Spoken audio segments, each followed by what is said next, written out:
Right now, if we're talking about big bore single-cylinder motorcycles, you guys probably think of modern dual sports. Bikes like the KTM 960 Duke, the Kawasaki KLR, or maybe the new Royal Enfield Himalayan. Most of those machines have a vertical engine configuration, or maybe they're tilted slightly forward. That is pretty much the industry standard today. But what if I told you there was a massive single-cylinder engine? We're talking 600 cubic centimeters up to 650 cubic centimeters, where the engine doesn't stand up straight. What if it lays down at a 40-degree angle? And here is the crazy part. The engine isn't just sitting inside the frame. The engine is the frame. This bike might just be one of the most out-of-the-box British motorcycles ever mass-produced. It's the tractor of the two-wheeled world. This is the Panther Model 100 and its big brother, the Model 120. It's a machine famous for its endless torque and that iconic sloper engine design. Back in the day, people called it the perfected motorcycle. And there's a legend that says this engine spins so slowly, it only fires once every lamppost. So, where did this thing come from? Named the Panther, this bike is the creation of Phelan and Moore, or P&M for short. They were based in Cleckheaton, a heavy industrial town in Yorkshire, England. Now, P&M wasn't just some random garage startup that appeared overnight. The company was founded way back in 1904 by Joa Carver Phelan and Richard Moore.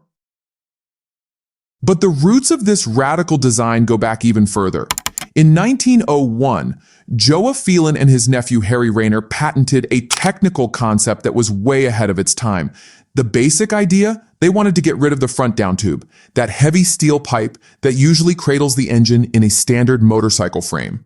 Instead, they decided to make the engine a stressed member. So, visualize this. The engine slopes 40 degrees forward. The cylinder head bolts directly to the steering head using a heavy-duty bracket, and the bottom of the engine supports the rear frame section. What's the point of doing that? Well, first, it gives the bike a crazy low center of gravity. Second, the airflow hits the cooling fins perfectly because there's no front fender or frame tube blocking the wind. And third, it makes the chassis incredibly rigid.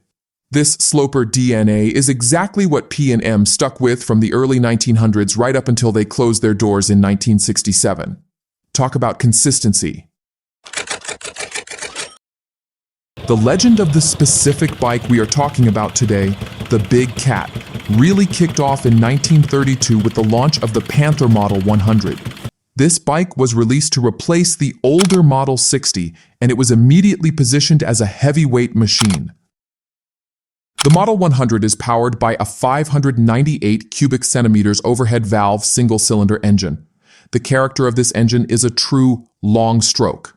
The bore is 87 millimeters, but the stroke is a massive 100 millimeters. The compression ratio was kept super low at 6.5 to 1. Why so low? Because back in the 1930s and 40s, fuel quality was terrible. This engine was designed to run on pretty much anything flammable you could find. Now, making a single-cylinder engine this big feel smooth isn't easy. Usually, big singles vibrate so much they'll rattle your fillings out. But Panther had a secret weapon inside the crankcase. The engine uses a pair of massive internal flywheels, weighing about 14 pounds, over 6 kilograms each. That is a huge amount of rotating mass. The effect of all that inertia is incredible. It keeps the engine spinning steadily at extremely low RPMs. It spins so slowly at idle that you can almost count the combustion strokes. Thump, thump, thump. This is where that famous British biker joke comes from. They say a panther fires once every lamppost. Obviously, that's an exaggeration, but when you ride one, it feels like it. You pass a street light, boom, the engine fires. You roll to the next light, boom, it fires again. It doesn't buzz like a modern engine, it has a heartbeat. On paper, it only made about 23 brake horsepower at 5,300 RPM. But don't let that number fool you. In the world of classic heavyweights, horsepower is just vanity. Torque is sanity. The torque on this thing hits hard right off idle. It pulls like a freight train. There is one quirky technical detail on this engine that might make modern mechanics scratch their heads. It's the lubrication system. The Panther uses a dry sump system, which is normal for British bikes. But if you look for an oil tank under the seat, like you'd see on a Triumph or a BSA, you won't find one. Why? Because the oil tank is actually cast inside the front of the engine crankcase. You see that big finned bulge on the front of the engine? That's not just for cooling, that is the oil tank. The system works using a method called a weir, basically a dam. Here is how it works. The oil pump sends lube to the rockers and the cylinder. Gravity pulls that oil down to the bottom of the crankcase. Inside the case, there is a literal wall, or a dam. The spinning flywheels act like a water wheel, splashing the oil over that wall so it returns to the reservoir in the front. This splash system relies on a very tight clearance between the flywheel and the case wall, only about 0.060 inches. As long as the engine is chugging along, it works perfectly. It's simple, primitive engineering that relies on basic physics. But this specific design actually caused some major headaches later on when they tried to make the engine bigger. We'll get to that disaster in a minute. Okay, so the specs sound cool, but is this bike actually tough? The proof didn't come from a factory race team or a marketing stunt. It came from two incredibly brave women, Florence Blenkiron and Teresa Wallach. In 1935, these two decided to do something absolutely nuts. They wanted to ride from London all the way to Cape Town, South Africa. Keep in mind, this was 1935. There was no GPS. There were no satellite phones. There were no paved highways across Africa. And they didn't take a Land Rover. They took a Panther Model 100, and they didn't just ride the bike solo. They attached a sidecar, and behind the sidecar, they towed a small trailer to carry their tent and water. Just imagine that visual. A 600 cubic centimeter single-cylinder motorcycle, dragging a sidecar and a trailer, crossing the Sahara Desert. They smashed through the deep sand of the desert, navigated tropical jungles, and climbed rocky mountain passes. The Panther's sloper engine, sitting right out in the breeze, proved it could handle the intense African heat without overheating. Their story is recorded in a book called The Rugged Road. It is hands down one of the most epic motorcycle journeys in history. It proved that the Panther wasn't just a weird-looking bike, it was a tank. Teresa Wallach, who was actually an engineer herself, even did roadside repairs in the middle of nowhere using basic tools. So, if anyone ever tells you old British bikes are fragile, just tell them about the two ladies who dragged a trailer across the Sahara with one. Technologically, Panther wasn't afraid to try new things, especially with suspension. Originally, the Model 100 used web girder forks, those spidery-looking front ends you see on pre-war bikes. But after World War II ended, around 1947, P&M decided to jump into the future. They installed something called Dowty Oleomatic forks. This wasn't your standard spring suspension. The Dowty Oleomatic was an air-sprung fork with oil damping. It had no heavy steel springs inside. It worked on the exact same principle as aircraft landing gear, which makes sense, because Dowty was a company that built landing gear for World War II bombers. On paper, this was brilliant. It was super light, and the ride quality was described as floating on a cloud. But in reality, it was a nightmare. You have to remember, rubber seal technology in the 1940s wasn't great.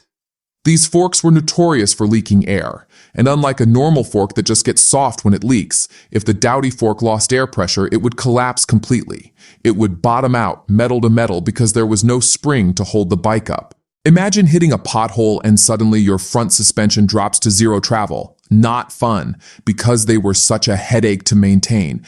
Panther eventually gave up and switched to conventional telescopic forks with steel springs in 1954. It's a shame, really. If they had modern seals back then, Panther might have pioneered air suspension for everyone. By the late 1950s, the motorcycle market was changing fast. Riders wanted more speed. The twin-cylinder bikes from Triumph, like the Bonneville and BSA, were dominating the highways. Panther, sticking to their single-cylinder guns, felt they needed more power. So, in 1959, they launched the Panther Model 120. What was the difference? They bored and stroked the engine out to 645 cubic centimeters, usually rounded up to 650 cubic centimeters.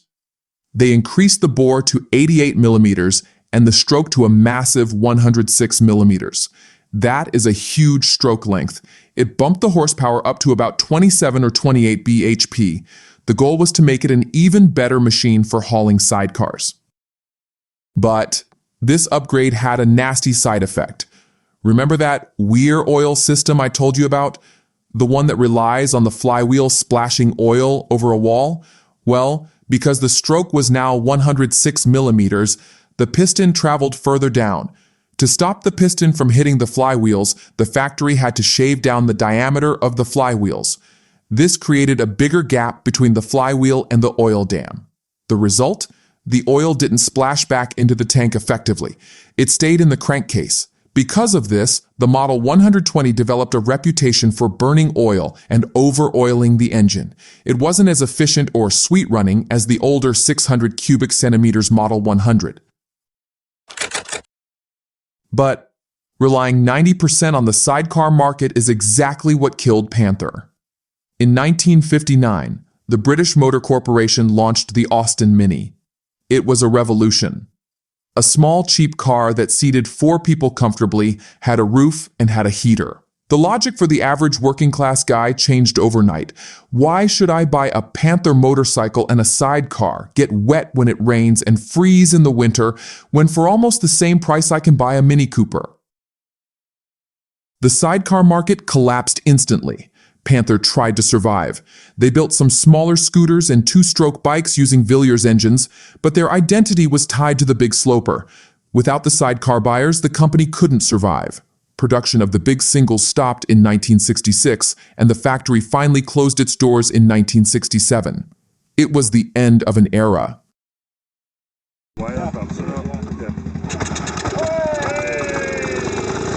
So, what do you guys think about the Panther Sloper? Is there really no replacement for displacement, or would you rather have the comfort of a Mini Cooper? Let me know what you think in the comments below.